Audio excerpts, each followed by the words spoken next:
Bonsoir, mesdames et messieurs. Le bois vibre, on a vu. C'est magnifique, ce qui est à la fois magnifique. Merci beaucoup à Morgane et à Joub de l'orchestre de l'université d'avoir joué à une pièce Offenbach pour nous. On m'entend peut-être mieux? Ouais. Ok. Et bien, à la fois, c'est aussi un souci.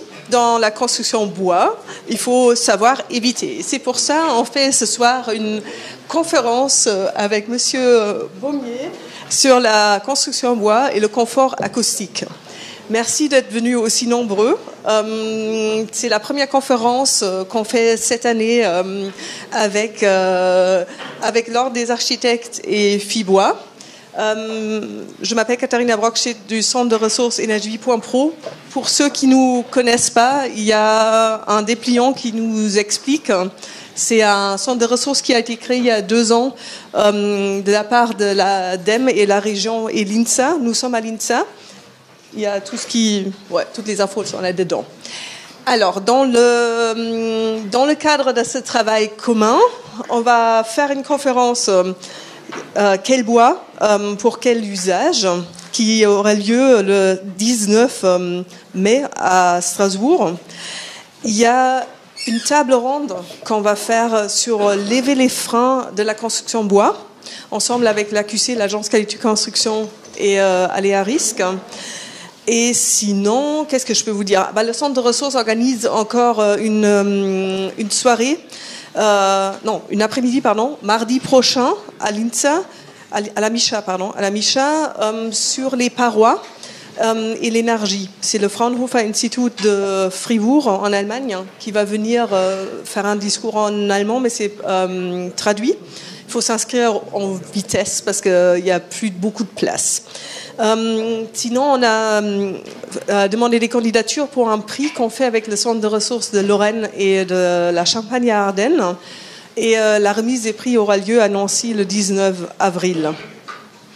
Et sinon, on va faire une conférence dans le cadre des conférences qu'on fait sur les fondamentaux du bâtiment durable, sur les ponts thermiques, qui aura lieu début mai. Tout se trouve sur notre site énergie.pro. Je passe la parole à Thibaut Surini de FIBOIS. Merci, bonsoir à toutes et tous, merci de votre présence. Effectivement, je représente l'association FIBOIS Alsace, avec qui effectivement on organise ce cycle de conférences que vous connaissez peut-être, donc avec Énergie Vie Pro et avec l'Ordre des architectes. Je remercie aussi l'ENSAS qui nous accueille aujourd'hui. Voilà, je pense que c'est une belle opportunité d'amener aussi ces conférences au cœur de l'école d'architecture de Strasbourg. Je remercie Monsieur Baumier et Jean-Louis, donc ingénieur de formation, il est conseiller en acoustique, il nous vient des Alpes spécialement, et donc je pense qu'il est la bonne personne pour vous parler d'acoustique dans la construction bois. Donc en tout cas, on a fait le test à Mulhouse, il est au taquet, donc il va pouvoir effectivement vous apporter tous les éléments dont vous avez besoin. Cela pour vous dire aussi, il assurera une formation dès demain, pendant une journée, où justement il pourra aborder davantage de thématiques en lien avec l'acoustique dans la construction bois. C'est organisé par la Scope des Deux Rives, l'organisatrice est aussi présente dans la salle, et je pense qu'il reste quelques places. Donc s'il y a des personnes intéressées, n'hésitez pas effectivement à en parler d'ici la fin de la conférence. Voilà, et si vous avez aussi un besoin de formation ultérieure, n'hésitez pas aussi à nous en faire part, on organisera bien sûr les sessions qui vont bien pour justement répondre à votre attente. Je remercie aussi Jérémy Wolf qui est le coordinateur de l'Innovatech Alsace Grand Est. C'est grâce à lui en fait que vous avez des échantillons à l'extérieur de l'amphi qui présentent des matériaux innovants sur la thématique de la construction bois et de l'acoustique. Donc voilà, c'est grâce à lui, puisque cet outil en fait permet d'exposer plus de 2000 échantillons de matériaux existants, des matériaux innovants, des matériaux sur tous les domaines. Et donc il faut savoir que cet outil existe, il est basé à Chilti. Et c'est pas grave, il y a plus de piles. Mais là, on va la voir, ça va aller. Et du coup, c'est notamment un outil accessible aux...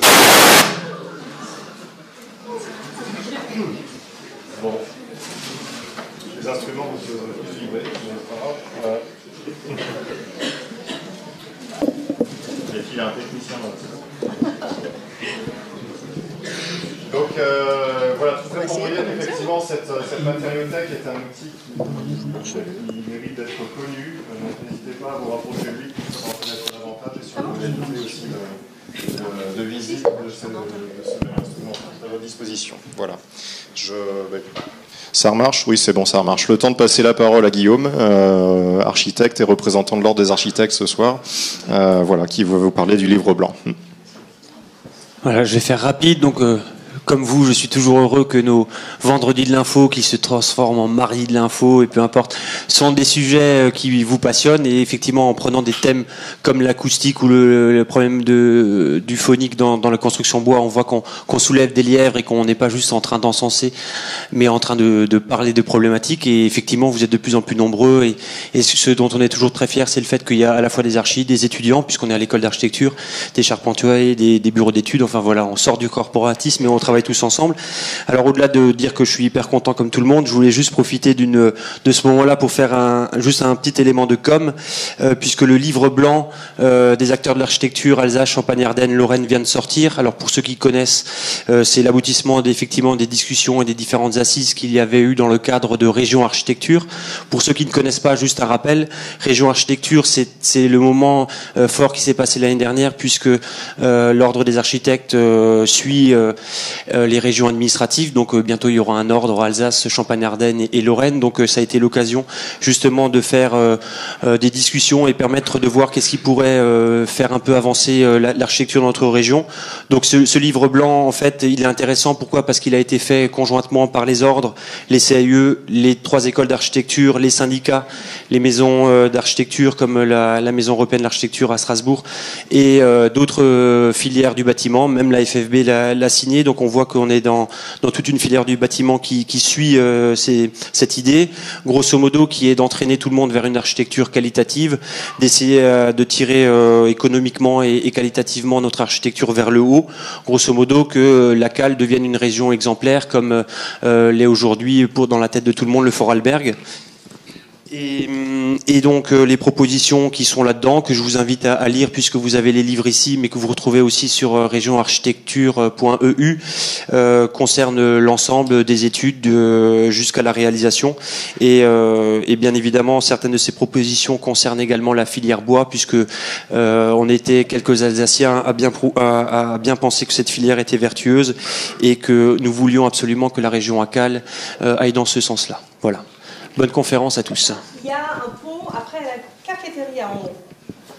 Alors, je voulais juste dire, parce qu'on ne passe pas devant... Pourquoi tu me laisses la boisson? Non, non.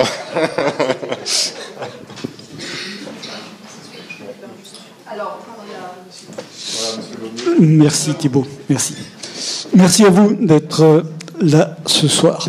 On va passer un petit temps à parler d'acoustique en construction bois. C'est une question qui agite pas mal. Est-ce qu'on peut faire de l'acoustique? Est-ce qu'on peut faire de l'isolation phonique acoustique dans la construction bois? Est-ce qu'il y a des particularités de la construction bois? C'est ce qu'on va essayer de voir maintenant. Je commence par faire un petit coup de pub. Moi, je travaille depuis une quinzaine d'années sur l'utilisation des écomatériaux dans l'éco-construction, pas uniquement construction bois, mais principalement. Mais l'éco-construction en général.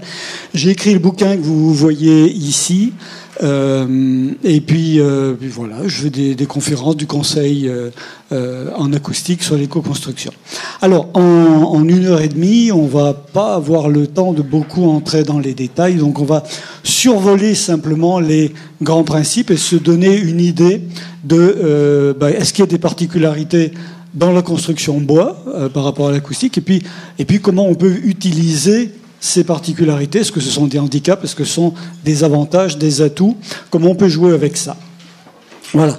Pour aller un petit peu pour introduire la question, on peut voir du côté des experts les gens qui travaillent en construction bois et qui sont confrontés aux problèmes acoustiques. Que disent les gens des particularités de la construction bois? Eh ben, on va voir le point de vue de l'ingénieur. Que dit l'expert, que dit l'ingénieur quand on lui parle de construction bois?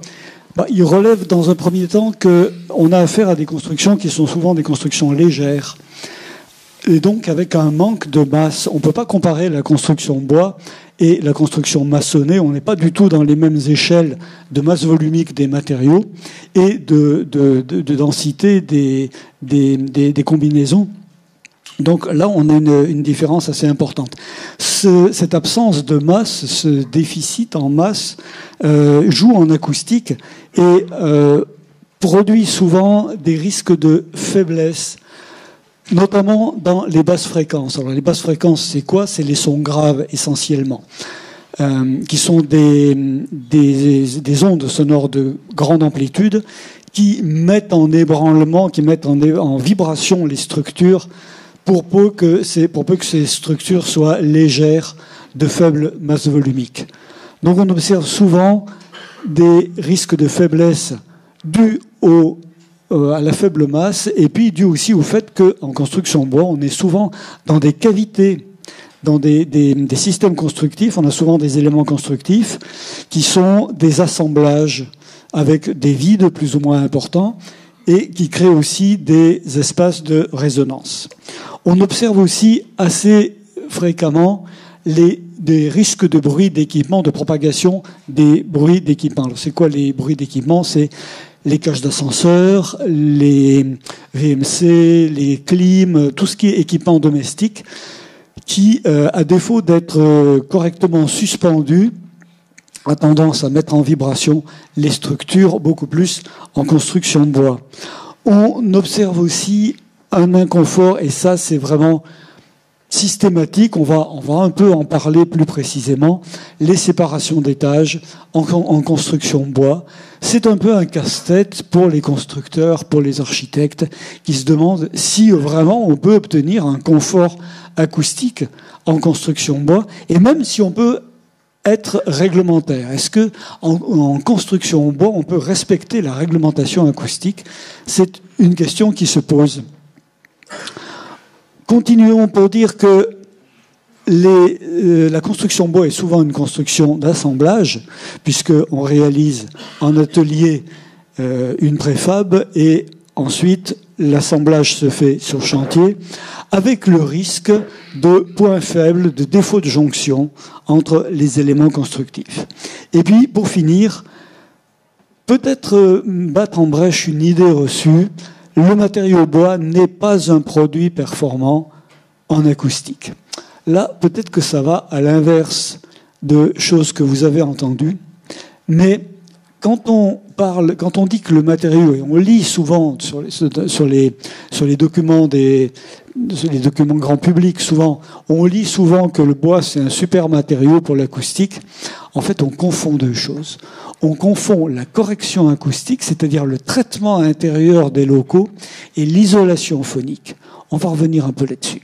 Mais cette confusion, souvent, fait que quand on dit le bois, c'est très bien en acoustique, oui, le bois, c'est un très bon matériau pour faire de la correction acoustique, c'est-à-dire pour traiter l'intérieur d'un local, essentiellement pour réduire les résonances, ce qu'on appelle le temps de réverbération d'un local qui serait trop sonore.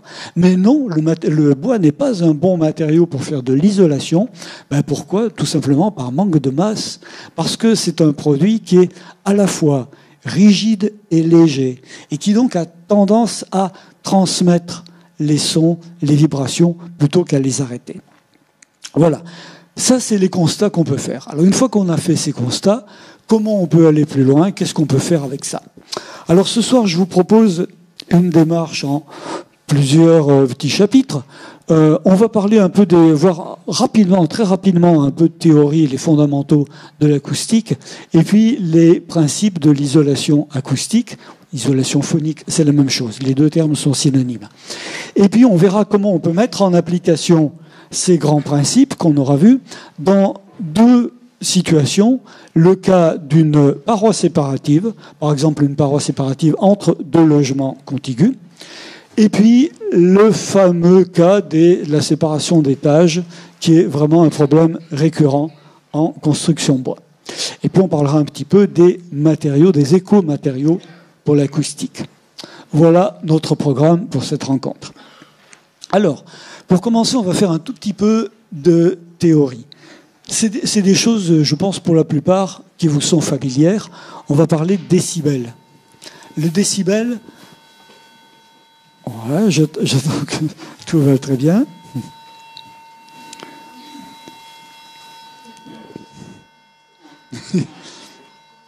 Parfait. Oui, nuisance sonore intérieure. Alors, on va parler de décibels, parce que les décibels, c'est une notion, on manipule ça tout le temps. Oui, vous entendez? C'est clair? Bon, ok, parce que j'ai l'impression que de temps en temps, il y a des sautes. Alors, les décibels, le décibel, c'est une unité qu'on va utiliser, nous, dans deux situations différentes.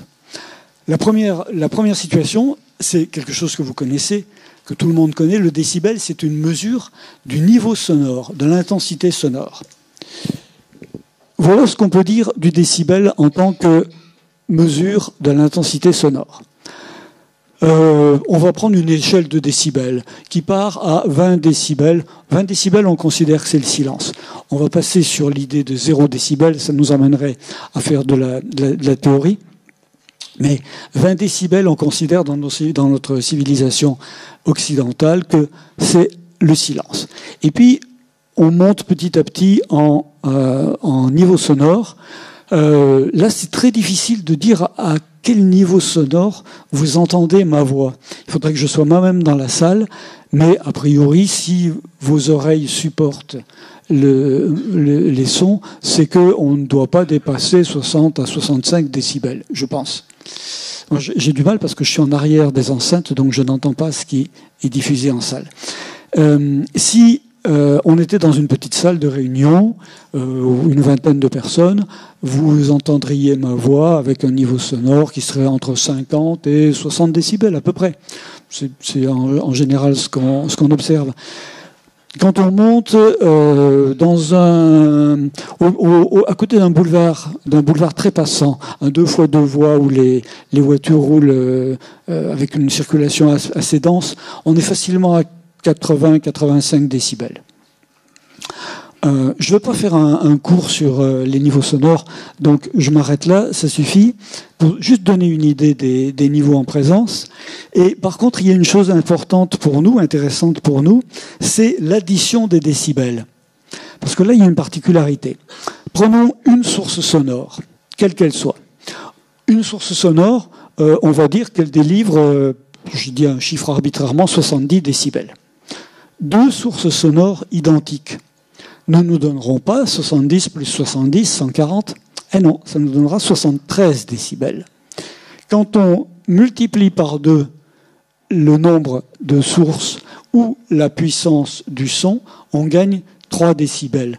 Pourquoi cette particularité? Parce qu'on n'est pas dans des situations algébriques, on est en mode logarithmique. En acoustique, on parlera toujours dans des fonctions logarithmiques. Donc quand on multiplie par 2 la puissance du son, on gagne 3 décibels. Alors est-ce que ça veut dire que si on multiplie par 2 la puissance du son, vous entendez 2 fois plus fort? Malheureusement non, ce serait trop simple. En fait, la perception humaine obéit à une autre échelle que celle des puissances sonores. La puissance sonore, c'est la valeur physique du son. Et juste pour aller un petit peu plus loin, elle est exprimée en pascal. Le pascal, c'est une unité de pression. Donc, ça, c'est la puissance du son. Mais nous, êtres humains, nous avons une perception auditive qui ne tient pas compte de l'échelle des puissances, mais d'une échelle qui varie sur 10 décibels. C'est-à-dire qu'on a la sensation d'un doublement du niveau sonore avec une augmentation de 10 décibels.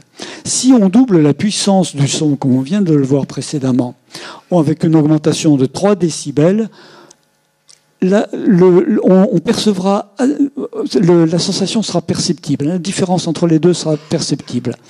Si on a une différence de 6 décibels, la différence est très nette, très perceptible, on entend vraiment. Mais il faudra 10 décibels pour qu'on ait l'impression d'un son 2 fois plus fort. Alors c'est un peu important de retenir ces deux valeurs, 3 décibels pour la puissance du son, 10 décibels pour la perception, parce qu'en fait on va beaucoup travailler avec ça quand on va parler d'acoustique à l'intérieur des constructions, à l'intérieur des bâtiments. Voilà, c'était tout pour le décibel en tant qu'unité de mesure des niveaux sonores. Mais on utilise aussi le décibel comme unité de mesure de performance, d'isolation des matériaux. Comment ça se passe? C'est très simple. Imaginons qu'on ait une source 70 décibels. Tiens, on retrouve de 70 décibels. On interpose une barrière. De l'autre côté de cette barrière, on n'entend plus que 40 décibels. La différence, c'est 30 décibels. Ces 30 décibels, ce sera l'indice d'affaiblissement du matériau en question. Donc là, on ne parle plus de niveau sonore, on parle de la nature du matériau et on dira qu'il a une valeur de 30 décibels. Et on appellera ça le RW quand il s'agira de bruit aérien. On va y arriver. Mais auparavant, nous nous intéressons à l'isolation phonique. J'ai dit, quand on parlait de la construction en bois, que souvent on fait une confusion entre correction acoustique et isolation phonique. On va juste préciser un peu cette donnée. La correction acoustique, comme on le voit ici, c'est le traitement de l'intérieur d'un local. Rien à voir avec ce qui se passe à l'extérieur. L'isolation phonique, c'est l'interposition de barrières entre un local d'émission et un local de réception.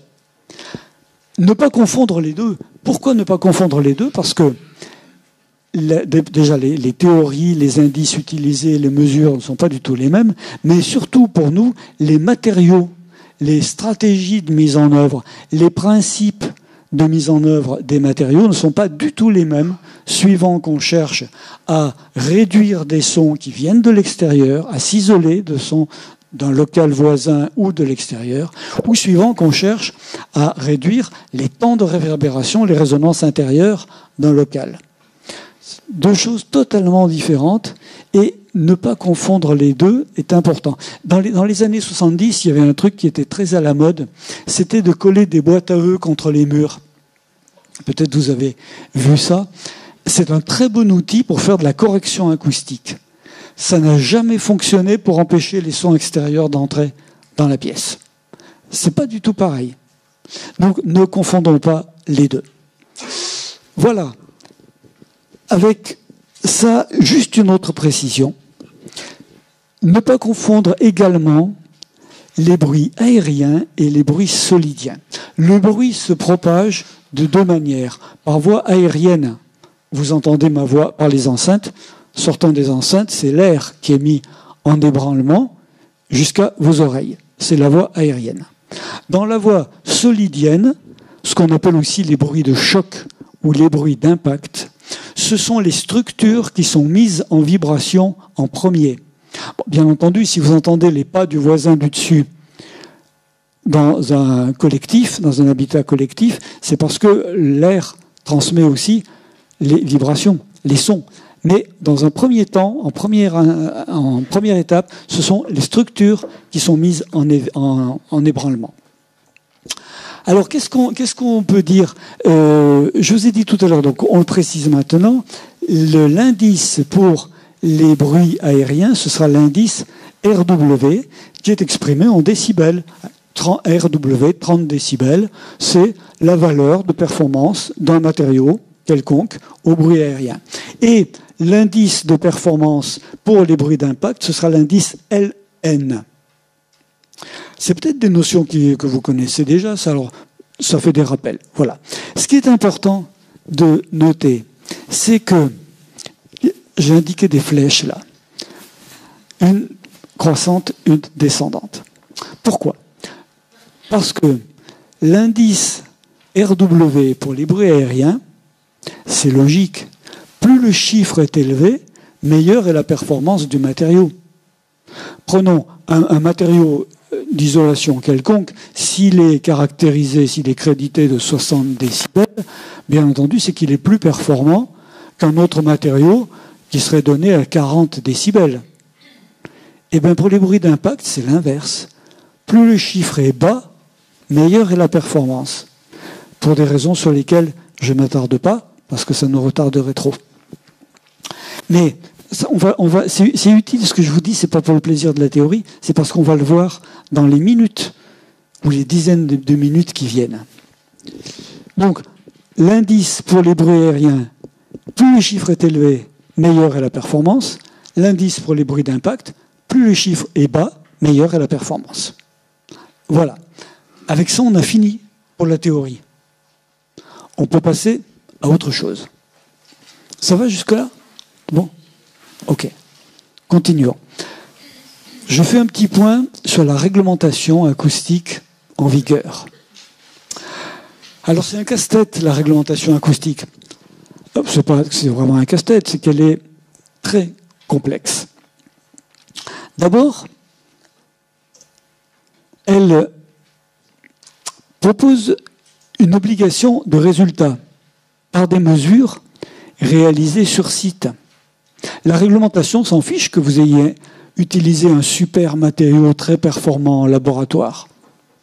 C'est sur site, sur un bâtiment fini, terminé, qu'on va faire les mesures pour voir si vous êtes réglementaire.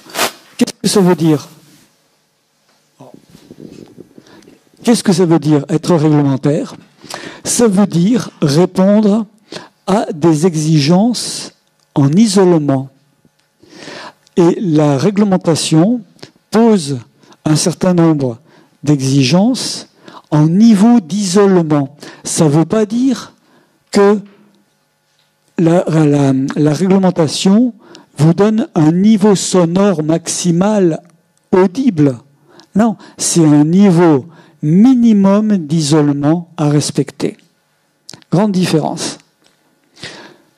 Cet isolement minimum sera exprimé en décibels et il intéresse l'enveloppe du bâtiment par rapport à l'extérieur et le cloisonnement intérieur entre locaux adjacents.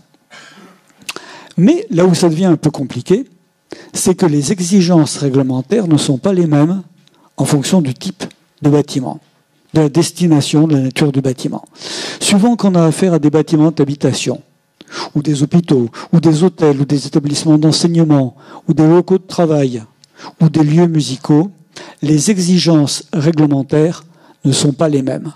Donc on a autant de textes que de variétés de nature des bâtiments en question.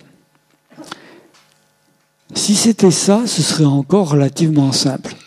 Mais c'est encore un peu plus compliqué.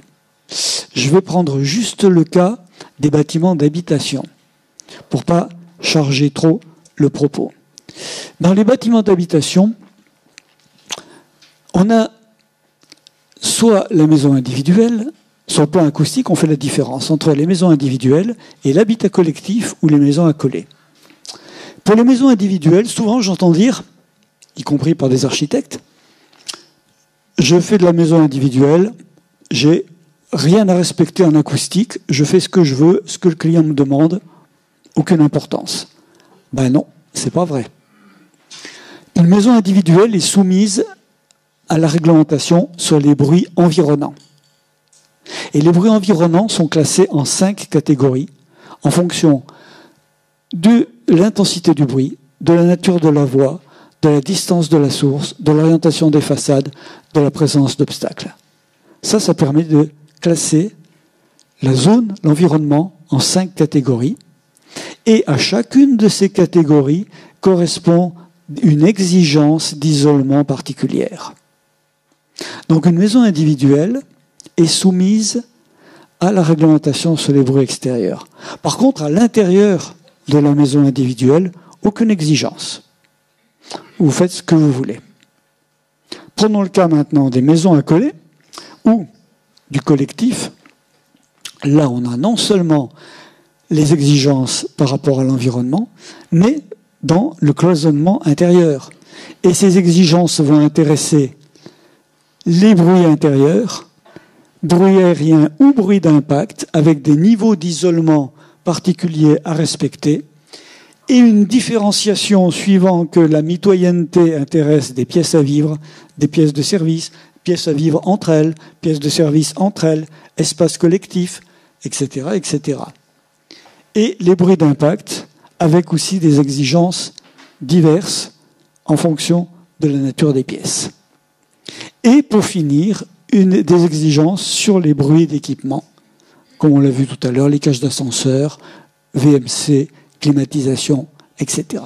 Donc vous voyez que c'est une réglementation qui est relativement complexe. Il faudrait beaucoup de temps pour la détailler. On ne va pas la détailler maintenant. Je vais juste parler d'un petit problème. Cette réglementation, elle s'appelle NRA 2000. Elle s'appelle NRA 2000, ça signifie Nouvelle Réglementation Acoustique. Mais ça signifiait nouvelle en 2000, quand elle est entrée en vigueur. Depuis 2000, elle n'a pas bougé. Elle n'a pas évolué. Ça veut dire qu'elle est un peu obsolète maintenant. Quand on considère la réglementation thermique, on voit qu'il y a eu un certain nombre d'évolutions, puis c'est encore en cours. Maintenant, on est sur la 2012, mais on prépare la BPOS 2020, l'habitat passif. Donc, on évolue en permanence. En acoustique, rien. Pas d'évolution depuis 2000 et pas d'évolution envisagée avant, on ne sait pas. Voilà.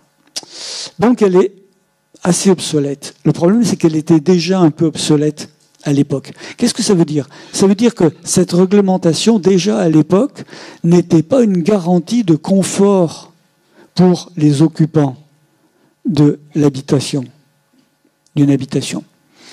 Et encore moins maintenant, puisque maintenant, en 15 ans, les exigences de confort acoustique ont bien augmenté dans la population. On a tous besoin de silence et on a beaucoup plus. Et les exigences dans une population donnée sont bien supérieures aujourd'hui que ce qu'elles étaient il y a 20 ans, il y a 30 ans. Donc la réglementation aujourd'hui ne répond absolument pas à la demande de confort des occupants d'un bâtiment. Ça, c'est une première chose claire. Voilà. On va aborder maintenant, quelque chose de beaucoup plus intéressant, c'est les principes de l'isolation phonique.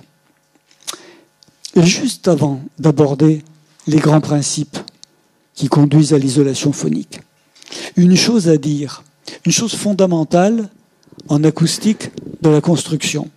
Et cette chose fondamentale, c'est l'anticipation. Quand l'acousticien arrive au début du chantier ou à la fin du chantier, c'est trop tard. Quand on se rend compte des défauts, des désordres, en commençant à vivre dans le lieu, c'est trop tard. C'est vrai aussi bien en isolation qu'en correction, mais on va surtout parler d'isolation. L'acousticien devrait intervenir au début du projet. Et il faut tous qu'on se batte pour que l'acousticien intervienne au début du projet. Et pourquoi c'est si important? Eh bien, c'est important parce que, selon une étude faite par l'ADEME, une enquête faite par l'ADEME en 2014, c'était en août 2014, 86% des Français disent qu'ils sont incommodés par le bruit à leur domicile. Et pour 40% d'entre eux, c'est une nuisance grave. Alors il serait temps qu'on prenne en compte quand même l'acoustique dans la construction. Et pour prendre en compte l'acoustique dans la construction, le mieux, c'est d'intervenir en amont, très tôt, d'anticiper. Parce que souvent, quand le travail est terminé, quand le bâtiment est livré, on ne peut plus travailler sur l'acoustique. Ça n'est plus possible. Voilà, ce préambule pour essayer de faire passer l'idée que l'acoustique, c'est avant, c'est en premier jet, au premier stade qu'on doit s'en occuper. Pas une fois qu'on a commencé les chantiers. Et bien avec ça, on va voir quelques grands principes de l'acoustique. Et surtout en construction de bois, puisque c'est notre thème. Néanmoins, les principes qui sont valables pour l'ensemble du bâtiment en acoustique sont valables aussi bien en construction bois qu'en construction maçonnée. Ça reste les grands principes de l'isolation. Qu'on soit en bois ou en maçonnée, les principes resteront les mêmes. Il n'y a pas grand-chose. C'est pas très lourd à comprendre. C'est pas très lourd d'évaluer les grands principes de l'isolation acoustique. Le premier grand principe, c'est quelque chose que vous connaissez. Vous avez entendu parler de c'est des mots qui vous sont connus. Système masse-ressort-masse. C'est un grand classique, ça. C'est quoi un système masse-ressort-masse? Oh, c'est ça. Le son arrive sur un premier élément de masse. La masse fait que le son est en partie réfléchi. Une autre partie traverse et absorbée, diffractée à l'intérieur du matériau ressort. Arrive sur la paroi, la deuxième paroi de masse, qui en réfléchit une partie, et ce qui finit par traverser n'est qu'une faible partie de ce qu'il y avait au départ. Voilà, ça marche aussi simplement que ça, un système masse-ressort-masse. Alors pourquoi on parle en acoustique de système masse-ressort-masse? Est-ce que c'est vraiment si pertinent, si intéressant que ça? Pour le savoir, on va comparer deux situations. On va comparer le système masse-ressort-masse avec une masse pure, un mur de béton. C'est génial un mur de béton pour l'acoustique, il n'y a rien qui passe. Bon, on va voir. D'un côté, une paroi de béton de 26 cm d'épaisseur, 260 mm. La masse surfacique est de 600 kg au mètre carré. Le RW, vous savez ce que c'est maintenant, RW? Indice d'affaiblissement au bruit aérien. Est de 64 décibels. C'est bien, 64 décibels. C'est performant. On oublie le plus C, c'est un correctif, je ne vais pas plus loin. D'un autre côté, on prend un système masse-ressort-masse, qui est une double paroi, c'est-à-dire deux ossatures séparées l'une de l'autre, avec des plaques de plâtre de chaque côté. Masse, ressort, masse. L'épaisseur est de 220 mm au lieu de 260, la masse surfacique de 60 kg au lieu de 600, l'indice d'affaiblissement de 69 décibels contre 64 pour le béton. C'est clair. Un système masse-ressort-masse, c'est plus efficace qu'une masse seule. Donc le système masse-ressort-masse, c'est le premier principe, ce sera la base de notre stratégie en acoustique. Qu'est-ce que ça veut dire? Ça veut dire que dès qu'on voudra faire de l'acoustique, on va toujours chercher à constituer un système masse-ressort-masse ou à renforcer un système masse-ressort-masse si on a déjà un seul élément de masse, par exemple un mur de béton ou peut-être pas de béton, mais un mur, on va dire avec du parpaing ciment. On cherche à renforcer la performance acoustique. À partir de ce mur, on va reconstituer un système masse-ressort-masse. Ou bien on cherchera à renforcer un système masse-ressort-masse s'il existe déjà et on voudra y ajouter de la masse. Voilà à quoi sert un système masse-ressort-masse, comment ça marche. C'est vraiment la base de la stratégie en isolation. Quelles sont les valeurs de masse ou les valeurs de ressort dans tout ça? C'est assez variable. Les masses, on va dire que ça peut aller de 600 kg au mètre cube, masse volumique, jusqu'à 2500. 600 kg au mètre cube, ce sera... non, c'est même pas une plaque de plâtre. La plaque de plâtre est un peu plus haute, ce sera un OSB. Un OSB est à 600 kg au mètre cube. Vous voyez ce que c'est un OSB? Panneau de bois, lamelle orientée. On sera à 600 kg. Et puis à 2500 kg, de l'autre côté, c'est un voile de béton. C'est une paroi de béton. Et encore un bon béton. 2500 kg, c'est un bon béton. Et puis pour les ressorts, les matériaux ressorts, on va les trouver entre 30 kg pour les plus légers, les plus faibles, jusqu'à 100 kg au mètre cube à peu près. Voilà les marges dans lesquelles on trouve ça. Alors, est-ce qu'il y a un ratio important entre masse et ressort? Quelles sont les valeurs à respecter? Bon, on va dire que les deux échelles montent à peu près simultanément. Si on prend un OSB à 600 kg et qu'on y met dedans un ressort à 100 kg, on ne sera pas très performant parce qu'on n'a pas suffisamment d'écart entre la masse volumique de la masse et la masse volumique du ressort. À l'inverse, si on prend, un voile de béton à 2500 kg et qu'on y met dedans une laine de mouton, pour rester dans les écomatériaux, à 30 kg mètre cube, la laine de mouton servira à rien. C'est comme si on la mettait pas. Donc, il y a un rapport entre les deux. Non, rien. Oui, merci. Qu'on peut faire croître simultanément les valeurs de densité de masse volumique entre les deux. Voilà ce qu'on peut dire pour les systèmes masse-ressort-masse. On a comparé notre système masse-ressort-masse à une masse de béton, une masse pure. Mais il y a une autre hypothèse. Un système masse-ressort-masse, on peut le rendre plus compliqué. On peut, par exemple, faire masse, ressort, masse. Qu'est-ce que ça nous donne? Est-ce que c'est intéressant, ça? On va comparer deux situations. On va dire que on doit monter une cloison séparative entre deux pièces. Pour monter cette cloison séparative, on a 5 plaques de fermacelle. Peut-être vous connaissez fermacelle, c'est du plâtre mais renforcé, beaucoup plus dense. On a 5 plaques de fermacelle et puis deux panneaux de 40 mm de ressort, d'un isolant. Donc on a deux possibilités. Ou bien on fait un sandwich complexe. Suivez-moi. 2 fermacelles, 40 mm d'isolant, un fermacelle, 40 mm d'isolant, 2 fermacelles.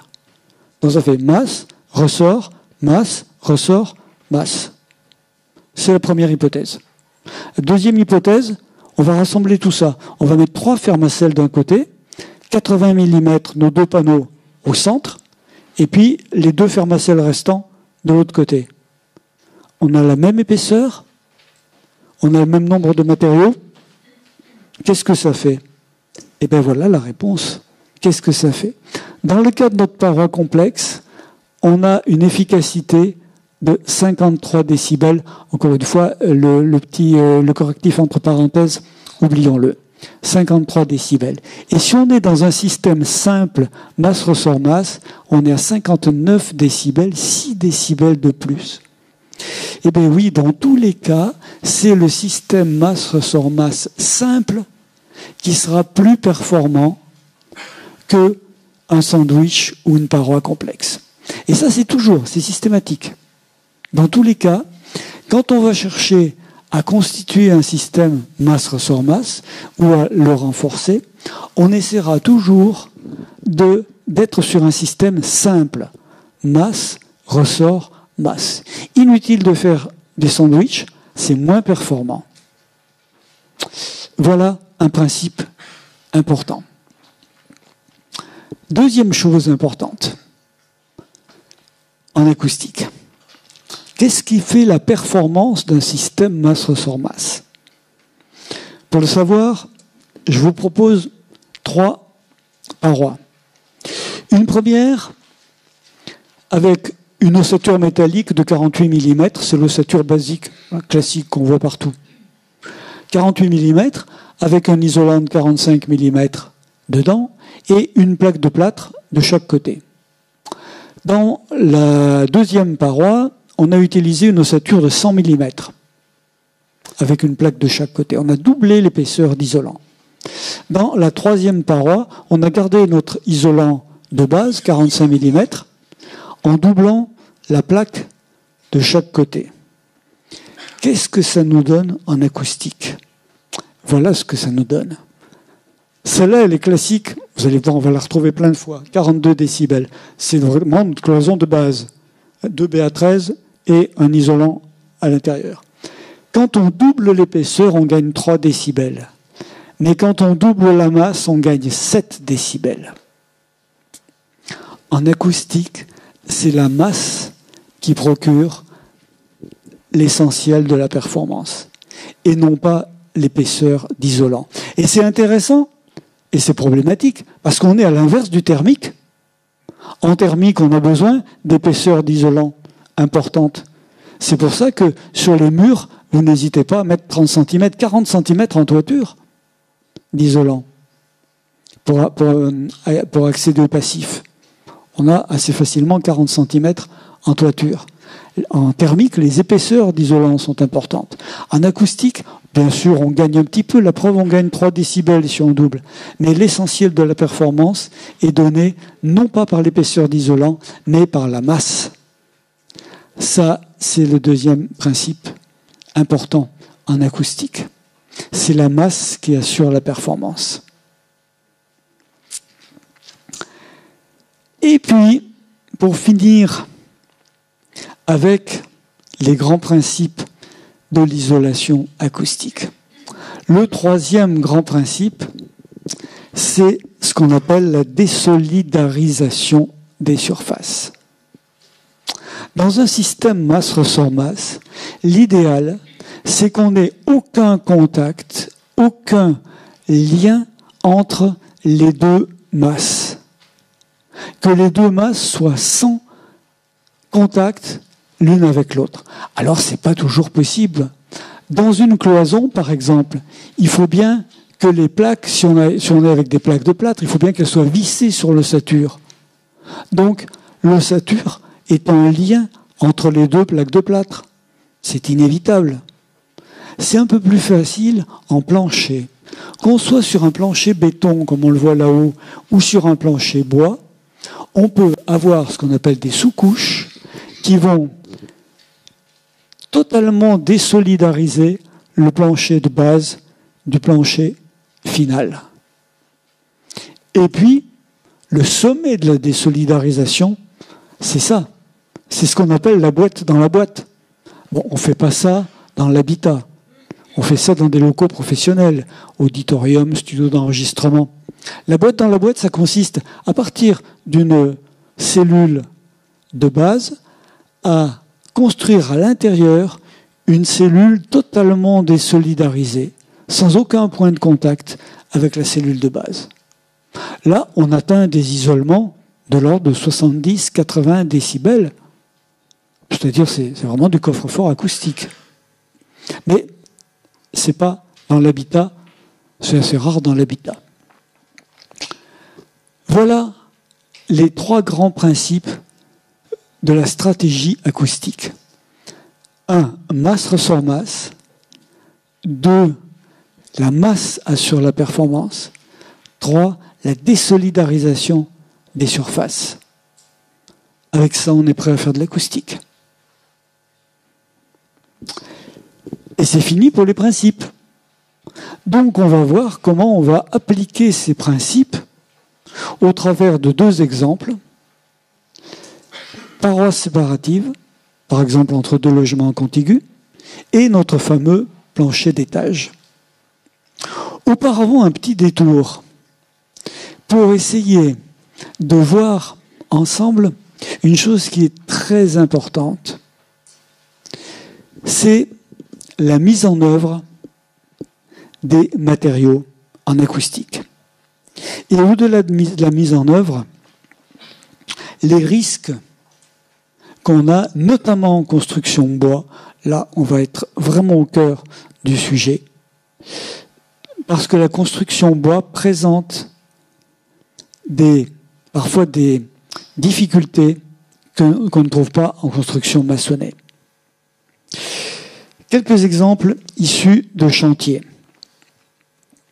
Construction en bois, on l'a vu tout à l'heure, au début, on est souvent en préfab atelier, assemblage sur site. Bon, les panneaux qu'on réalise en atelier ne sont pas prévus pour être jointifs au millimètre. C'est impossible, sinon ce serait impossible de les assembler sur site. Donc, une fois installés, une fois assemblés sur site, on a des espaces entre panneaux. Et ça, eh ben, c'est un point faible acoustique. Parce qu'on n'a pas de continuité. C'est un point faible acoustique. Le point faible acoustique, on le trouve aussi ici, par rapport à la structure. Évidemment, on ne pouvait pas placer le panneau pour qu'il soit totalement jointif. Donc on a un jour ici. Point faible acoustique. Et puis, en haut, c'est un peu plus amusant. On ne pouvait pas placer la plaque parce que le montant d'ossature en haut gênait. Donc on a donné un coup de scie un peu sauvage ou de râpe, je ne sais pas, sur la plaque pour qu'elle puisse passer. Point faible acoustique. Ça veut dire quoi, point faible acoustique? Ça veut dire que le son va passer par là. Je précise encore cette donnée avec d'autres points faibles acoustiques. En haut, non, je vais commencer par le bas. Des points faibles acoustiques classiques. Les passages de gaines, tous les réseaux. Là, c'est presque un maximum. Et c'est des photos de chantier, ça. C'est pas des dessins pour faire joli. C'est vu sur une maison, sur des maisons ossature bois, des maisons construction bois. On ne peut pas laisser ça comme ça. On ne peut pas laisser ça comme ça. Il faut qu'on comble ça. De même, ici, on ne peut pas laisser ces espaces comme ça. On ne peut pas laisser ces points faibles acoustiques. Alors, qu'est-ce qu'on veut utiliser pour combler ça? Il y a une solution qui est préconisée par beaucoup de gens, mais je suis assez d'accord avec ça. C'est le mastic acrylique. Alors attention, ce n'est pas les mousses expansives, qui sont en général des produits plutôt toxiques. Ce n'est pas les mastiques polyuréthane, pour les mêmes raisons. C'est le mastic acrylique. Le mastic acrylique, il ne dégage pas de COV, pas de formaldéhyde. Il est inerte, et puis il a gros avantage de rester souple dans le temps, à tel point qu'il est accepté en éco-construction. Donc, allons-y. On va combler tous ces vides avec un mastic acrylique. Et puis, il reste ce problème en haut. Alors, on est dans une maison, dans une architecture contemporaine, maison bois, où on a des pans coupés. La maison est très jolie. On a des pans coupés, des choses qui ne sont pas vraiment pas des volumes rectangulaires, carrés. Et ces pans coupés créent des espaces un peu bizarres. Alors, placer un panneau isolant là, au centre, c'est facile. Par contre, placer de l'isolant dans cette petite cavité là-haut, c'est un peu plus difficile. On ne peut pas y mettre un panneau.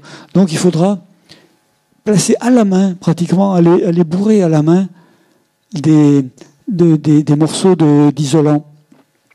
Et ça, l'artisan, il n'a pas forcément envie de le faire. Ça ralentit son travail. Et puis, après tout, une fois que le parement est posé, ça ne se voit plus. Donc, on dégage. On ne veut pas mettre l'isolant là-bas. Et là, vous créez un problème. Mais beaucoup plus grave qu'on pourrait le penser. Parce que, en thermique, si on oublie de mettre de l'isolant là-haut, on va aussi créer un point faible. Simplement, si vous êtes au milieu de la pièce, est-ce que vous allez percevoir le point faible thermique? Pas du tout. Il faudra faire une thermographie pour voir qu'on a un trou à cet endroit-là. En revanche, en acoustique, ça va être immédiatement perceptible. Et c'est la grande différence, une grande différence entre thermique et acoustique.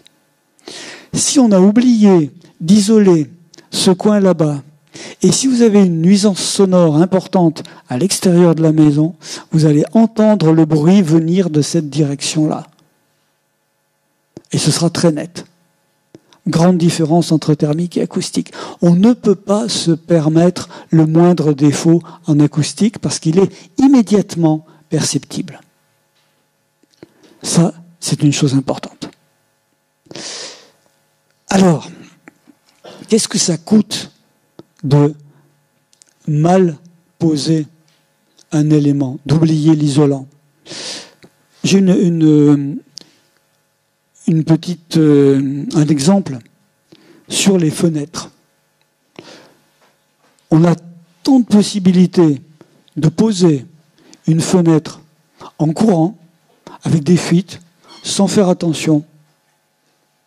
Est-ce que ça crée une différence importante? Voilà la réponse. C'est une expérimentation qui a été faite par le CSTB. Je ne vais pas leur reprocher de faire des choses, disons, qui manquent de sérieux. Non, c'est plutôt l'inverse. Ils sont plutôt très sérieux. Donc, je crois assez volontiers à cette expérimentation. Ils ont testé 2 fenêtres. Une fenêtre étanche, avec une pose vraiment soignée, et une posée en courant, avec des fils. Ici, on a les fréquences du grave à l'aigu et la performance en isolement. La courbe du haut, c'est celle de la bonne fenêtre, celle d'en dessous, celle de la mauvaise fenêtre. La différence, elle est de 10, voire 15 décibels sur certaines fréquences. Perdre 15 décibels, on se demande à quoi ça sert de poser une fenêtre très performante pour la poser, pardon du terme, à la cochon et dégrader sa performance de 15 décibels. Vous voyez, en acoustique, la mise en œuvre est capitale. Absolument indispensable, cruciale. Voilà pour l'aspect mise en œuvre. Et bien maintenant, on va voir comment on va appliquer ces principes, ces 3 grands principes, sur 2 exemples. Le premier exemple, ce sera une cloison. Cloison séparative entre logements. Entre logements ou à l'intérieur d'un logement, entre 2 pièces. Qu'est-ce qu'on peut demander à une cloison? Et surtout, on a besoin de quoi? C'est la première question à se poser. Un élément d'isolation, c'est bien, mais pour faire quoi? Pour obtenir quoi?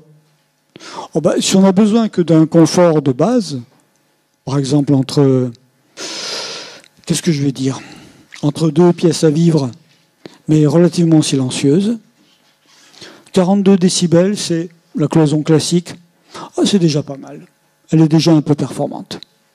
Si on a besoin d'un isolement plus important, il faudra rechercher une cloison qui assure plutôt 50 décibels ou un peu plus. Ça peut être le cas, par exemple, entre une chambre et un salon, pour qu'on puisse vivre au salon, normalement, sans déranger les gens qui éventuellement dorment dans la chambre. Voilà, quand on aura besoin d'un isolement plus important, 50 décibels, c'est pas mal. Et puis, si vraiment on veut un confort acoustique important, il faudra qu'on ait une cloison qui va dépasser les 60 décibels. Et là, on sera vraiment bien. On peut dire qu'en dépassant les 60 décibels, non seulement on est largement réglementaire, mais en plus on assure un confort suffisant. Allons un petit peu plus loin avec ces cloisons. Voyons une première cloison.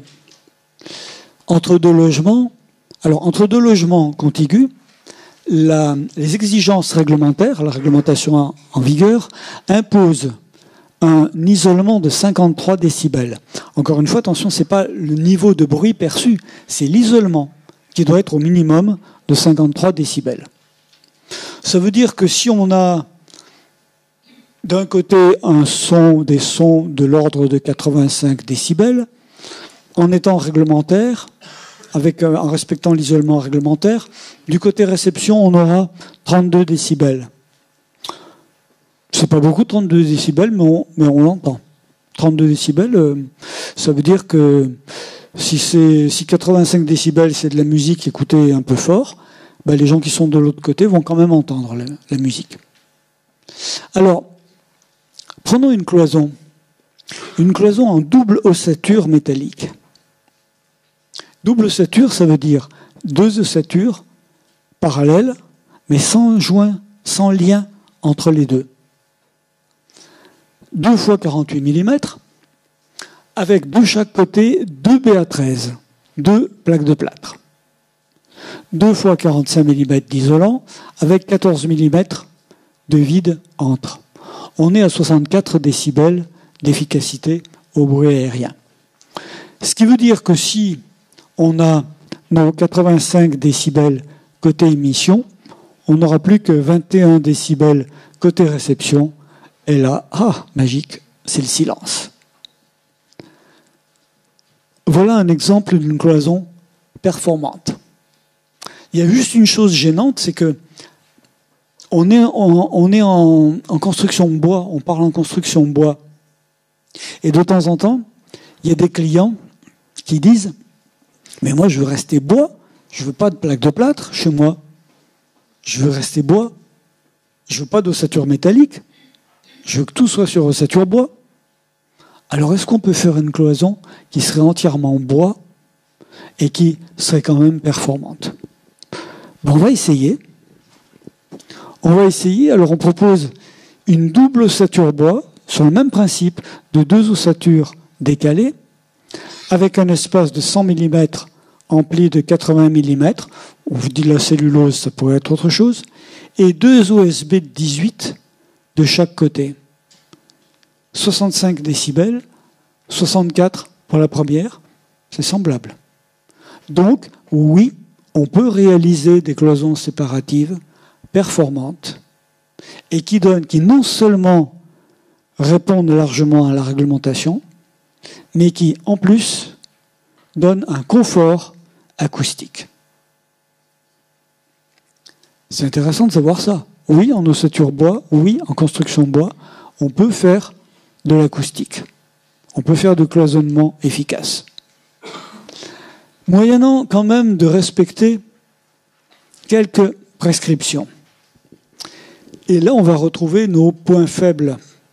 Parce que les points faibles, les défauts de conception ou de réalisation, de mise en œuvre, on peut les retrouver aussi dans les cloisons. Je ne veux pas alourdir un peu, mais en voici quelques exemples. Par exemple, ossature bois, avec un petit morceau de chevron d'ossature qui est resté coincé sur le bas d'une cloison. Ça crée un pont phonique.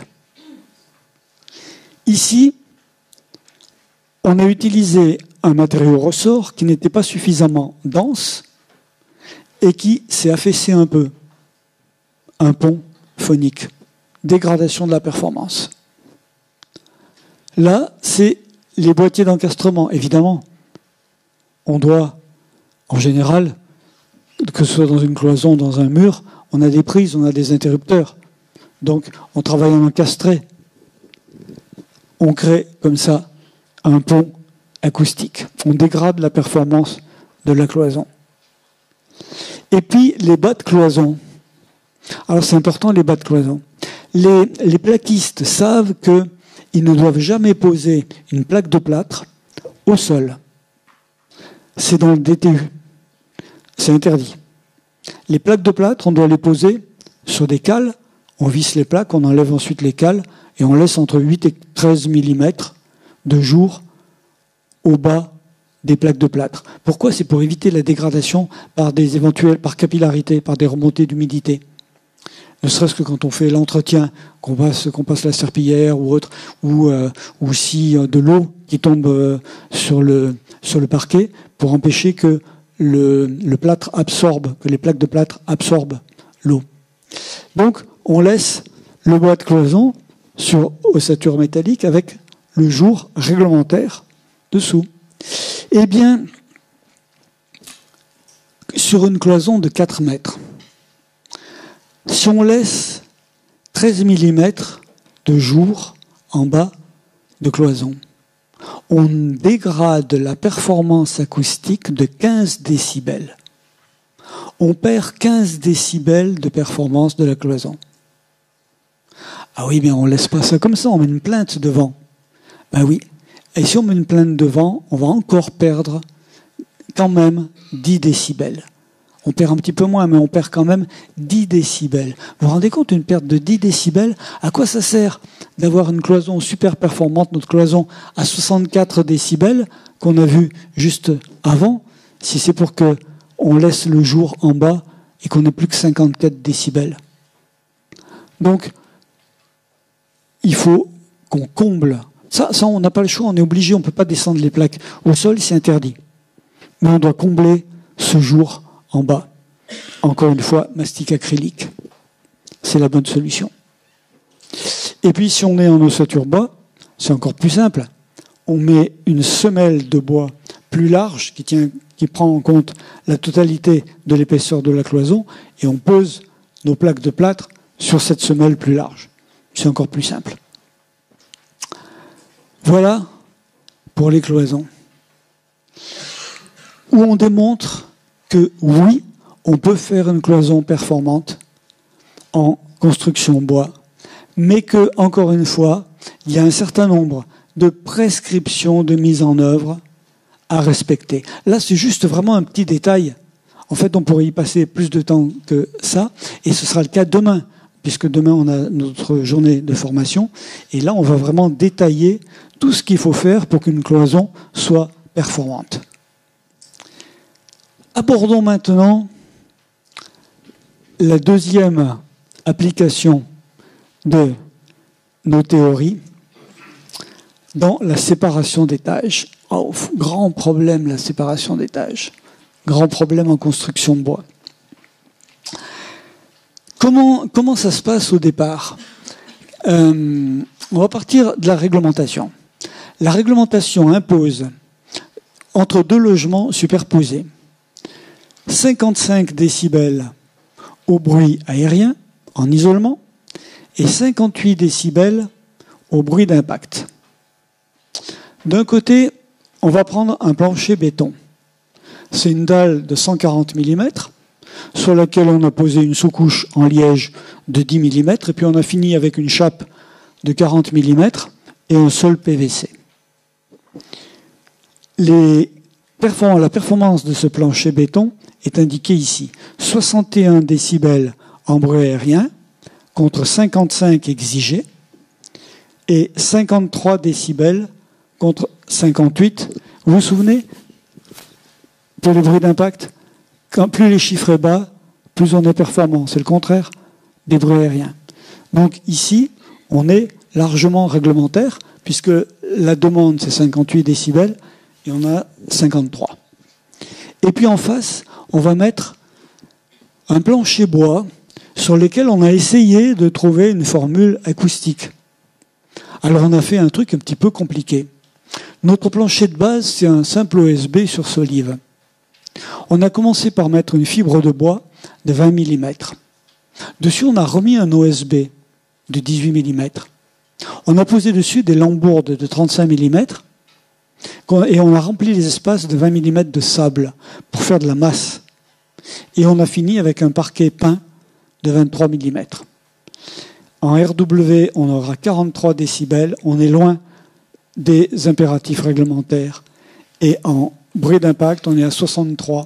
On est loin des impératifs réglementaires. Aïe. Qu'est-ce que ça voudrait dire ?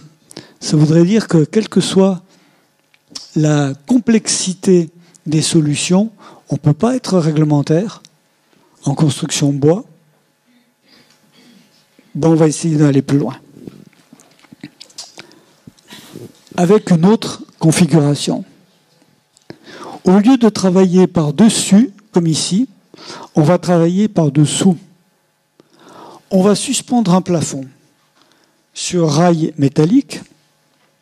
On va poser 2 BA13 et la structure métallique, l'ossature, sera suspendue, fixée aux solives par des suspentes acoustiques, suspentes antivibratiles. Et on va remplir l'espace sous les solives d'une nappe isolante de 120 mm.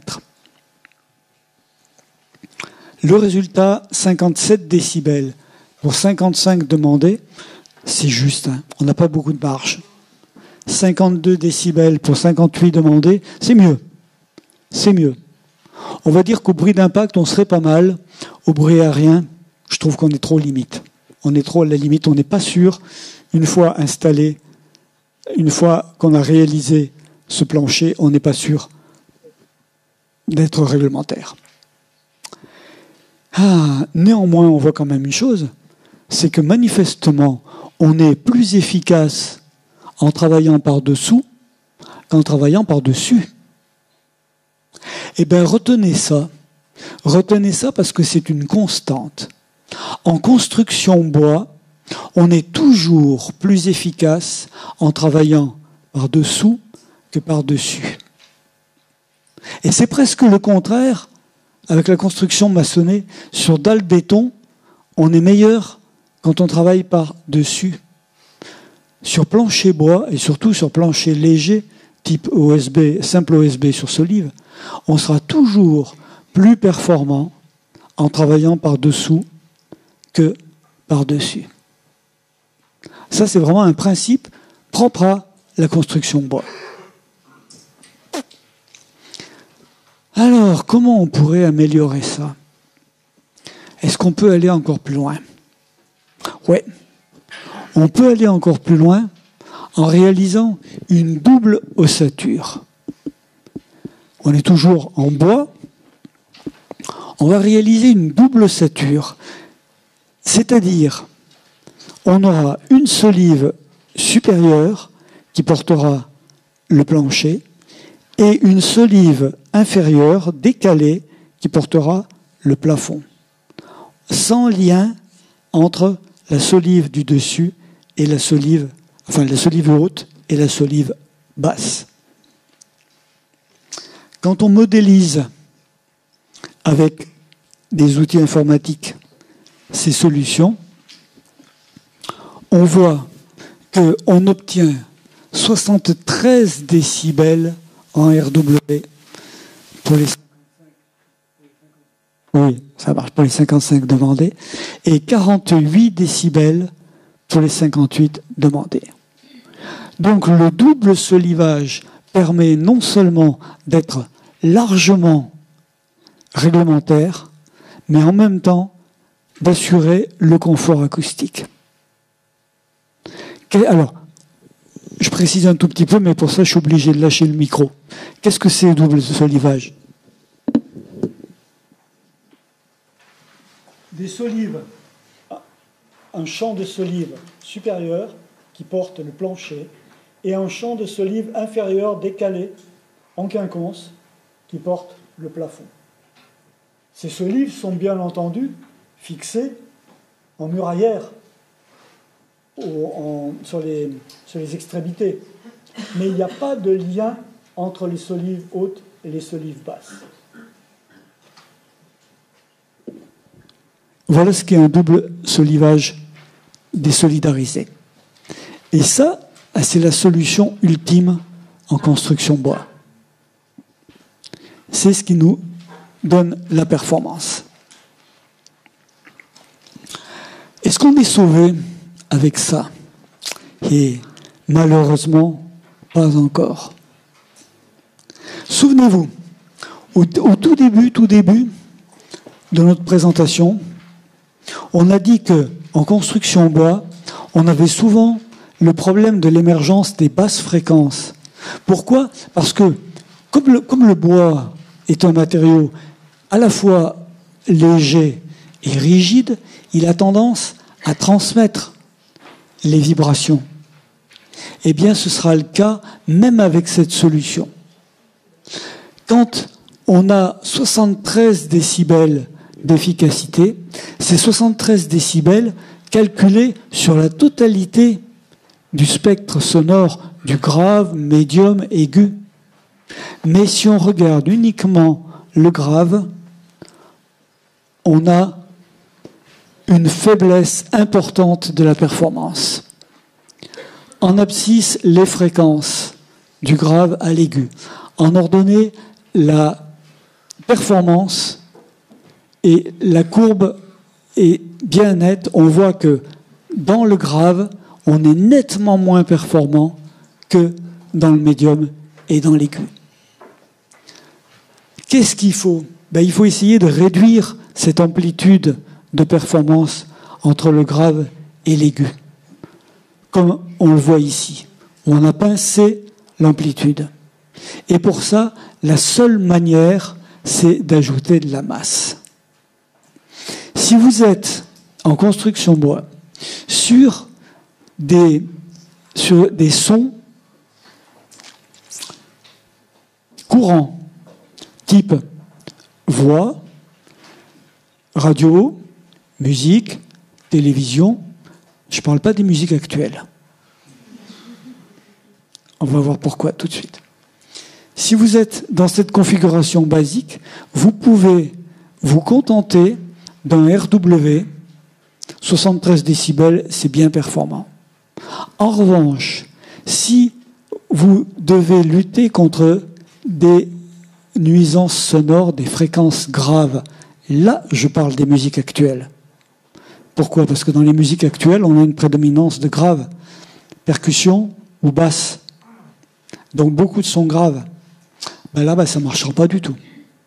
On va dire que si vous avez, sur la totalité du spectre sonore, vous avez une efficacité de 73 décibels.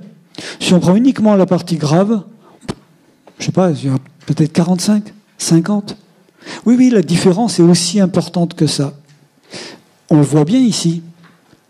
La courbe est vraiment complètement déséquilibrée. Et bien la seule manière de résoudre ce problème, ce sera de rajouter de la masse. Comment on fait pour rajouter de la masse? Là, je crois que je vais être très, très décevant. Il ne suffira pas de rajouter un OSB ou deux ou un fermacelle sol. On a fait des expérimentations avec des planchers KLH. Vous savez ce que c'est KLH? KLH, c'est des plateaux croisés, collés entre eux. Ça donne une masse volumique qui est intéressante, une masse surfacique qui est intéressante. La masse volumique, c'est celle du bois. Donc de toute façon, on ne dépassera jamais, quelle que soit l'essence considérée, on ne dépassera jamais 750, 800, 850 au maximum. C'est pas suffisant.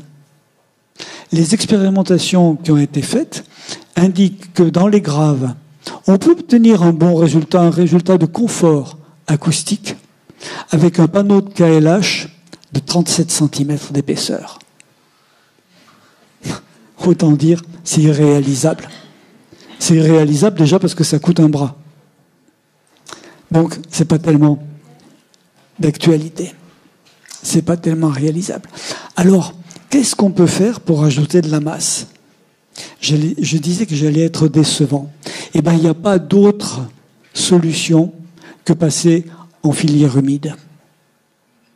On ne peut pas, en construction bois, avoir une efficacité acoustique, notamment dans le grave, en restant en filière sèche. Ça n'est pas possible. Si on veut une efficacité acoustique, il faudra passer en filière humide, c'est-à-dire avec une chape. Je dis chape allégée, j'ai noté ça, la moins allégée possible, parce que plus on l'allège, et moins on sera performant. Mais je suis désolé, on a vraiment cherché, ça fait des années qu'on cherche des solutions. Le système d'abeilles où on met du sable dedans, oui. Ça fonctionne pas? C'est pas mal. C'est pas mal. C'est pas mal. Ça ne permet pas de réaliser un coffre-fort acoustique. Mais c'est bien, le système en nid d'abeilles. Voilà pour vous décevoir finalement. Alors, on a parlé des planchers. Conclusion pour les planchers. 1. Travailler par-dessous.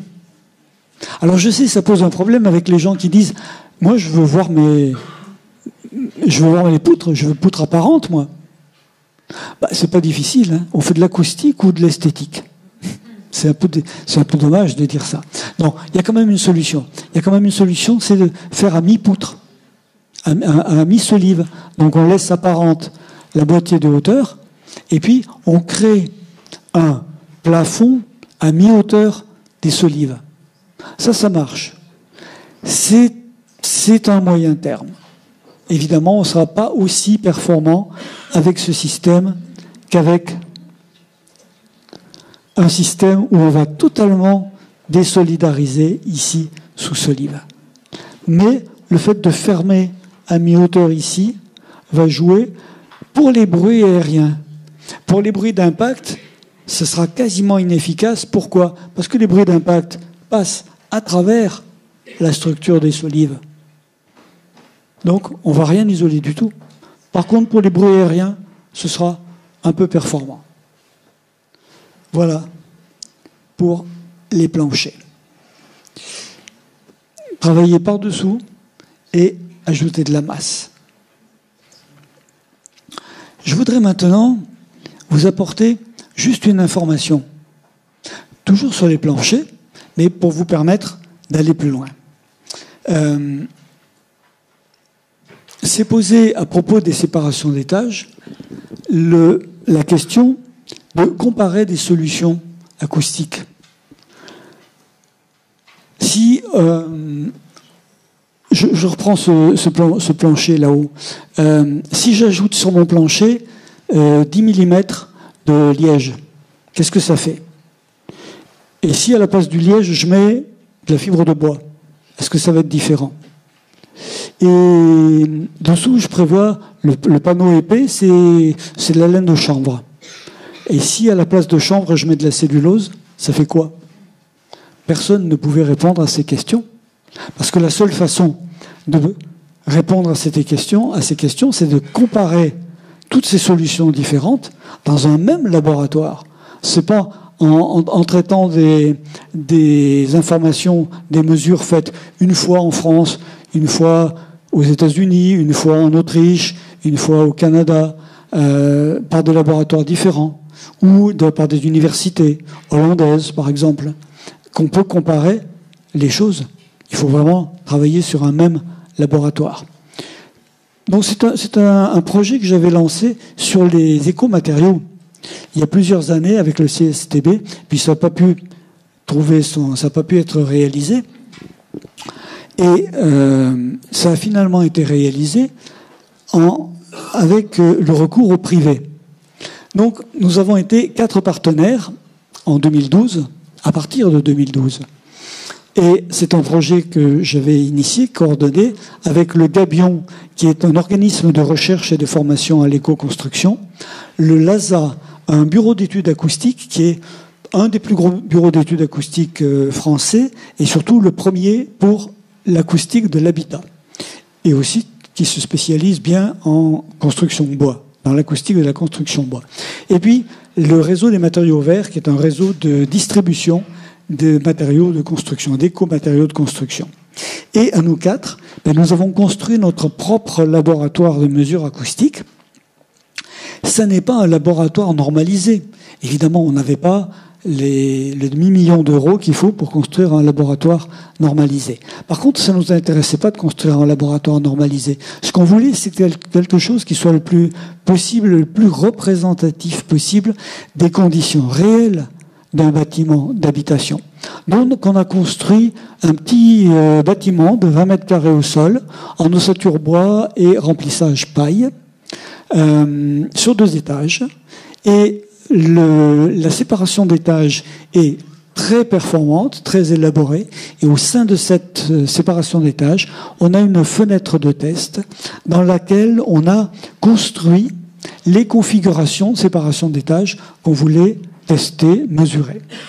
Alors la construction s'est étagée de l'automne 2012 au printemps 2013. Ensuite, à partir de mai 2013, de mai à octobre 2013, on a construit successivement, dans cette fenêtre de test, plus de 70 configurations différentes de séparation d'étages. Des séparations d'étages sur un plancher de base, qui était un simple OSB sur solive. Donc on a construit des configurations de renforcement par-dessus, par-dessous, mixtes, avec plein de matériaux différents, avec des isolants, des ressorts, pas mal toujours dans les écomatériaux, plein de configurations différentes. Voilà quelques images de la colle en cours de construction et puis du travail. Chacune de ces configurations a été testée au bruit aérien et au bruit d'impact. Et on a passé l'automne 2013 à exploiter, à dépouiller les mesures. Et depuis le 1er janvier 2014, tous les résultats sont en accès libre sur le site apadvelours.fr. Apadvelours, c'est le nom de ce programme de recherche. Donc vous trouverez tous ces résultats en accès libre sur le site. Qu'est-ce qu'on trouve sur le site? Pas mal d'onglets, vous voyez. Accueil, résultats de mesure, espace pro. Et notamment dans les résultats de mesure, vous trouvez plusieurs tableaux. Ces tableaux mentionnent un descriptif précis de la configuration, avec les marques des produits employés, les épaisseurs bien sûr, mais les masses volumiques aussi, l'indice d'affaiblissement au bruit aérien, le gain obtenu par rapport à un plancher de base, à notre plancher de base, le niveau de bruit d'impact normalisé, le gain obtenu par rapport au plancher de base, l'épaisseur rajoutée sur le plancher de base et un coût estimatif au mètre carré.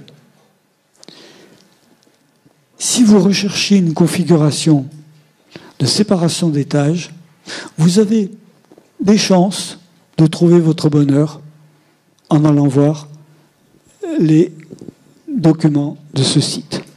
En plus, vous y trouvez, bien sûr, en plus des tableaux de résultats, plein de tableaux d'analyse qui vous permettent de valider vos choix. Voilà pour cette petite information. Et je termine cette présentation avec un petit point sur les écomatériaux. On utilise souvent le terme de matériaux biosourcés.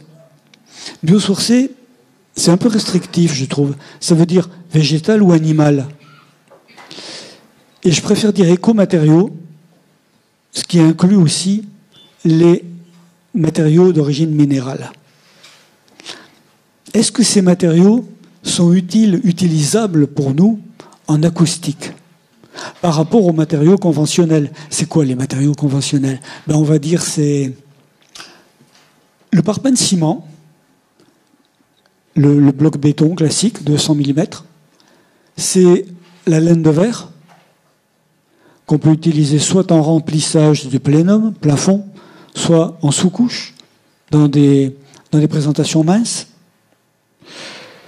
Les plaques de plâtre, voilà quels sont les matériaux conventionnels. Pourquoi j'ai quand même parlé des plaques de plâtre jusqu'à présent? Oui, c'est un petit détail, je sors un peu de mon programme, mais ça ne fait rien, c'est utile.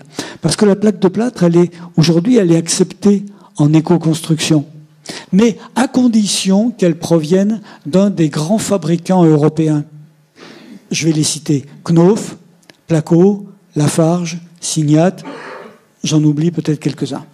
Pourquoi? Parce que le problème avec les plaques de plâtre, qui ont longtemps été considérées comme des produits pas écologiques du tout, le problème, c'était pas le plâtre, c'était les cartons qui sont collés de chaque côté du plâtre.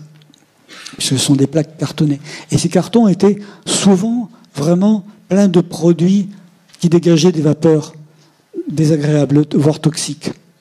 Les fabricants européens ont pris conscience de ce phénomène il y a déjà une quinzaine d'années et ont modifié les compositions, changé les produits, réduit, si bien qu'aujourd'hui, la plaque de plâtre est acceptée en éco-construction à condition qu'elle provienne d'un de ces grands fabricants européens. Parce qu'on trouve sur le marché, notamment dans les magasins de matériaux grand public, des plaques de plâtre qui viennent de Roumanie ou de Hongrie.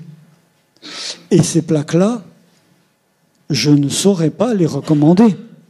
J'ai des copains constructeurs de maisons qui ont essayé de les employer, de les utiliser, et qui m'ont dit, la première journée, à la fin de la journée, on avait les yeux rouges comme ça. Manifestement, les yeux qui piquent et la gorge qui pique. Manifestement, dans les cartonnages, il y a des choses pas très recommandables. Donc, la plaque de plâtre acceptée en éco-construction, oui, mais si elle provient d'un des grands fabricants européens. Voilà. Alors, est-ce que ces produits en acoustique nous assurent une performance suffisante? Est-ce qu'on peut remplacer nos produits conventionnels par des écomatériaux? Ben oui, c'est ça qui est génial. Les écomatériaux sont globalement équivalents aux matériaux conventionnels. Prenons le cas des ressorts. Une laine de verre dans une cloison ou en doublage d'un mur. Si vous prenez n'importe quel écomatériau, fibre de bois, cellulose, chanvre, à densité équivalente et épaisseur équivalente, les résultats sont quasiment identiques. C'est super. On n'a pas besoin de réinventer l'acoustique en éco-construction. On peut simplement remplacer les matériaux conventionnels par les écomatériaux. C'est vrai pour tous les types de matériaux. C'est vrai pour les matériaux de structure, c'est vrai pour les matériaux épais qu'on trouve en rouleau ou en panneau, qui sont des éléments de ressort. Et c'est vrai aussi pour les sous-couches de plancher, c'est-à-dire ces sous-couches minces qu'on trouve souvent dans des configurations de laine minérale. C'est des laines de roche ou des laines de verre densifiées qui servent de sous-couche de plancher. Alors, ça m'amène une autre chose. Très rapidement, parce que c'est pas le sujet. Tous ces matériaux, ces écomatériaux, présentent un surcoût par rapport aux matériaux conventionnels. Sauf, et là c'est la bonne surprise, justement, les sous-couches de plancher, les sous-couches minces de plancher. Si vous regardez ces sous-couches, je vais comparer par exemple un produit qui est Assour. Assour, c'est un produit hyper connu de sous-couches de plancher en laine minérale.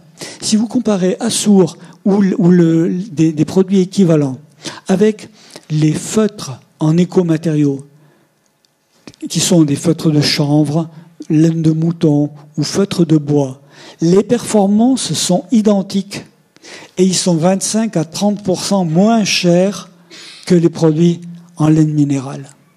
C'est super, profitons-en.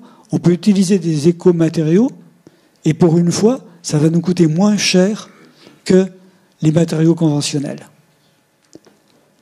Alors, ce que j'entends aussi parfois, c'est écomatériaux, c'est bien, mais bon, ben on en met dans une cloison, puis après, ben on est coincé. Après, on est obligé de repasser sur des matériaux conventionnels. Ben non, c'est juste qu'on n'a pas cherché suffisamment. Parce qu'en réalité, on dispose d'écomatériaux pour tous les éléments constructifs possibles, depuis le gros œuvre jusqu'au remplissage des cavités avec des produits en vrac. Vraiment, pour chaque élément, on peut construire une maison entièrement avec des écomatériaux. Et tous les isolants peuvent être des écomatériaux. On n'est pas limité, on a vraiment une gamme de produits absolument complète pour la construction. Après, il faut juste aller les chercher, mais ces produits existent. Voilà, on arrive à la fin de cette présentation. Je vais quand même vous laisser, la place pour des questions ou des échanges que vous souhaiteriez, mais je vais commencer justement par répondre à des questions qui m'ont été transmises, que certains d'entre vous ont posées et qui m'ont été transmises. Et parmi les questions qui m'ont été posées, on a celle-ci: quels sont les isolants intérieurs les plus performants en matière d'acoustique? Et il n'y a pas. Il n'y a pas de recette, il n'y a pas d'éléments, il n'y a pas de matériaux plus performants. Il y a des matériaux adaptés à certaines situations. Ce qui me permet de vous dire une chose. En construction bois, d'une manière générale, oubliez le liège. Ah, pourtant c'est un super matériau, le liège. Oui, c'est un super matériau sur des planchers lourds, en sous-couche, sur dalles de béton. Sur plancher léger, le liège n'est pas très performant, moins performant que d'autres matériaux. Et pour les bruits aériens, il n'est pas très performant non plus. Pourquoi? Parce qu'il est léger et rigide. Donc il va avoir tendance à entrer en vibration lui-même. Ce n'est pas un bon matériau ressort dans une cloison ou pour doubler un mur. Donc en construction bois, le liège, on l'ignore, il n'est pas adapté à la construction bois. Une autre question qui m'a été posée, quelle est l'influence des mouvements du bois sur le résultat phonique? On l'a vu, on a répondu à ça, parce que les mouvements du bois créent des points faibles acoustiques qui, effectivement, détériorent les performances acoustiques. Autre question, y a-t-il des évolutions réglementaires attendues par les professionnels? Ah, c'est une question piège, ça. Parce que je vous ai dit tout à l'heure, il n'y a pas d'évolution de la réglementation. Et de temps en temps, il y a des mains qui se lèvent en me disant « Mais si, monsieur, il y a une évolution depuis le 1er janvier 2013. » Ce n'est pas la réglementation acoustique qui a évolué. Il y a simplement un nouveau texte qui a trait à un truc qu'on appelle l'attestation acoustique. Depuis le 1er janvier 2013, tous les nouveaux projets dont le permis de construire, ça intéresse uniquement l'habitation et uniquement les maisons accolées, pas les maisons individuelles isolées ou le collectif. Donc ça intéresse uniquement l'habitation. Depuis le 1er janvier 2013, tous les projets dont le permis de construire a été déposé à partir de cette date, depuis cette date, doivent fournir à l'achèvement des travaux une attestation de prise en compte de la réglementation acoustique. C'est l'architecte ou le maître d'ouvrage qui doit attester qu'il a bien tenu compte des exigences, des impératifs de la réglementation, à deux stades. Au stade préliminaire des études sur plan, et ensuite par des mesures réalisées à l'achèvement des travaux. Alors, qui réalise ces mesures? Comment on fait ça? C'est le bureau d'études acoustiques qui doit intervenir. Je sais, c'est une charge de plus, c'est un coût de plus. Mais voilà, depuis le 1er janvier 2013, tous les bâtiments d'habitation doivent répondre à ce nouvel aspect réglementaire qui est l'attestation acoustique. Et enfin, question, le traitement de l'acoustique dans la construction a-t-il à voir avec la conception des volumes ou avec les matériaux? Ah oui, bien sûr, les deux domaines sont concernés. Mais attention, quand on parle conception des volumes ou des espaces, de ne pas faire la confusion entre isolation et correction. Et puis on s'aperçoit que souvent, la recherche de la performance thermique est en opposition avec les impératifs acoustiques. Deux exemples. En thermique, on va rechercher la compacité des bâtiments pour éviter les déperditions thermiques. Qui dit bâtiment compact dit risque de transmission sonore dans les structures. Donc là, on a une opposition assez formelle entre thermique et acoustique. De la même manière, dans la RTE 2012, je crois que c'est 1/6 des surfaces de plancher qui doivent être vitrées. Mais ces vitrages créent des points faibles acoustiques. Ça fait des grandes surfaces de vitrage qui sont exigées par la RT 2012, par la réglementation thermique, mais qui, à moins de traiter spécifiquement les ouvertures, créent des points faibles acoustiques. Donc on a souvent cette dualité, ce problème entre thermique et acoustique. Voilà pour ces quelques exemples. Et maintenant, on a encore un peu de temps pour nous. Donc si vous avez des questions, je peux essayer de répondre à vos questions. À vous. Je me souviens des schémas que je voyais à l'époque et par rapport aux autres, quand on mettait les plaques de place de d'un côté et de l'autre, on faisait attention à ce qu'il n'y ait pas le même nombre de plaques d'un côté que de l'autre, pour éviter que le mur à des fréquences identiques. Vous avez raison. Oui. Est-ce qu'on aborde là la question des parois asymétriques, où quand on utilise plusieurs plaques de plâtre, mais ça peut être le cas avec n'importe quel parement, fermacelle, OSB ou autre, mettre un nombre différent d'un côté et de l'autre permet de réduire les phénomènes de résonance des parois. Donc oui, vous avez raison, c'est une bonne idée, c'est une très bonne idée de mettre par exemple 3 plaques d'un côté, 2 de l'autre. Mais il faut évidemment que ces plaques soient totalement jointives entre elles, comme si on avait une seule masse, auquel cas ça va jouer son rôle. C'est-à-dire qu'il faut visser à travers ces plaques, bien sûr. Oui ? Nous avons vu des exemples de parois verticales et de planchers qui sont plus ou moins bien performants. Mais qu'est-ce qui se passe en périphérie quand ces cloisons plus ce plancher rencontrent un élément de structure qui va être commun dans ce bâtiment? Quelle est la perte induite par ça? La perte, elle existe, c'est ce qu'on appelle les transmissions latérales. Le son peut se propager par transmission directe à travers une paroi, mais également par transmission latérale. L'exemple que vous donnez est juste. C'est-à-dire par des planchers, par exemple, ou par des parois légères qui sont adossées à la paroi considérée. Alors, oui, il existe des possibilités de modéliser, de calculer ces transmissions latérales.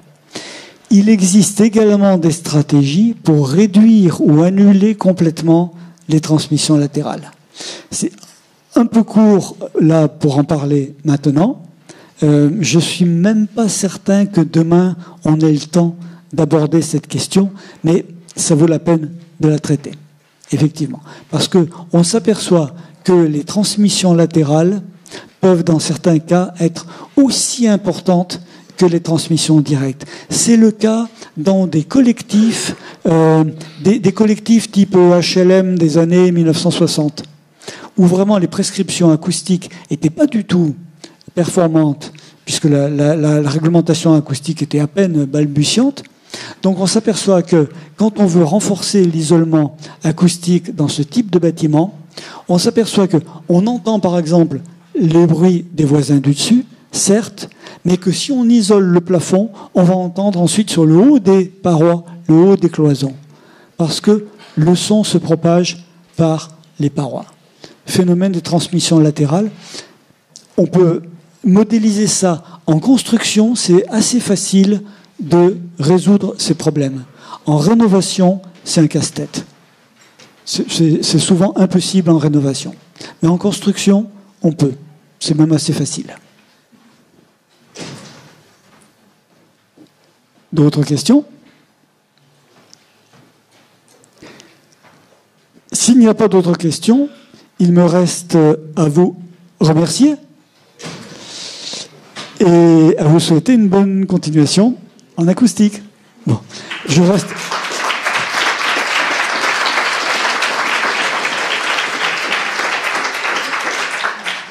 Merci. Je reste là quand même si vous souhaitiez un échange plus personnel. Je reste ici le temps de rentrer, puis ensuite on se retrouve à la cafétéria si vous souhaitez. Merci. Bien, s'il vous plaît, juste 2 petites minutes. Donc, merci beaucoup à Monsieur Baumier pour son intervention. Donc, effectivement, vous êtes invité cordialement à un verre de l'amitié qui se déroulera dans la cafette dès maintenant. N'hésitez pas donc à transmettre vos commentaires sur la fiche de satisfaction qui vient de vous être transmise. Nous, ça nous permet bien sûr d'avoir votre retour, mais aussi de voir sur quel point on peut encore s'améliorer. Donc, n'hésitez pas à indiquer vos remarques. Voilà. Oui, et effectivement, j'allais oublier, merci. Pour ceux qui n'ont pas pu signer juste à l'entrée de l'amphithéâtre, merci de bien vouloir signer en sortant pour que nous, on puisse aussi indiquer à... Merci beaucoup et bonne soirée.